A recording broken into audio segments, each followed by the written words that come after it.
tayo ay magsama-sama sa tambayan kung saan may tagay ng alak at kasama ang mga barkada na babae na parang ang buhay natin sa kanila nakabase. Ibang klase talaga kapag muling sinasariwa ang mga nakaraan, parang buhay muli ang diwa. Lalo na kapag magkakasama tayo sa tambayan, di natin iniisip na meron pang kinabukasan. Kaya't sana'y buksan ulit natin ang ating isip, muli nating ibalik ang ating mga panaginip kung saan tayong lahat nangarap ng sabay-sabay na kahit anong mangyari tuloy sa paglalakbay. Sadyang ganyan lang ang buhay, mawala man ang iba, maligaw man ang landas, tuloy pa rin sa pagsuporta. Dahil tayo di naman ang magdadamayan sa mga problema at pagsubok na sinimulan. Dahil kayo ang tropa natin, malilimutan maging sa mga pagsubok, lagi lamang nandyan.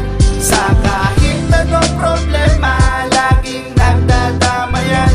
Kaya sana ay wala na tayong iwanan. Kahit ano man ang mangyari, lagi niyong tatandaan na ang pagkakaibigan natin ay hindi ko nalimutan. Magmula pa noong tayong lahat ay nagsimula. Taong September 21, 2006 nung ginawa ang ating samahang naiiba sa paningin nila. Napilit na tinatapat, sinisira't kinahiya, ngunit walang nakapigil, bagkus lalo tayong tumibay. Kahit sa tingin nila habang buhay tayo ay tambay. Ngayon heto na nga ang pagkakataon upang ipaunawa ko kung ano ang meron noon. Kahit pa ulit-ulit na ipilit na ipihit ay dikit-dikit di mapikit, kibit balikat habang buhay. Kaya mga tropa, kapit lang wag bibitaw hanggang sa ating pagtanda. Sana ay walang umayaw sa ating samahan na pinatibay ng panahon at naging sandigan upang tumibay ang pundasyon. Dahil kayo ang tropa natin, malilimutan maging sa mga pagsubok, lagi lamang nandyan.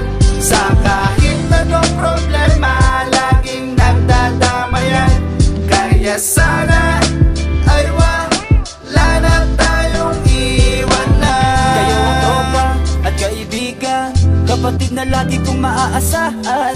Magmula pa noon hanggang sa ngayon ay di tayo nag-iwanan. Sa problema, kayo'y lagi nandyan, di nyo pinabayaan. Kaya kahit ano man ang mangyari, di ko kayo iiwanan. Patuloy lamang sa pagkapit ng kamay, sabay-sabay at sama-sama tayo sa paglalakbay patungo sa pinapangarap na ating hinaharap, upang tuluyang makamit ang ating mga hinahanap kung saan ay nandoon ang paraisong binuo. Mga sikretong tinatago na doon ay nabuko. Kaya kahit na mayroong pamilya ang isa't isa, isa ka pa rin sa kasabi kung saan nagsimula. Kaya ang masasabi ko ay napakaraming salamat, pagkat ang pagkakaibigan natin ay di nagkalamat. Lagi niyong tatandaan kahit kailan di magbabago, ang ating mga sinimulan ay hindi maglalaho. Dahil kayo ang tropa natin, malilimutan maging sa mga pagsubok, lagi lamang nandyan. Sa kahit anong problema, laging nagdadamayan. Kaya sa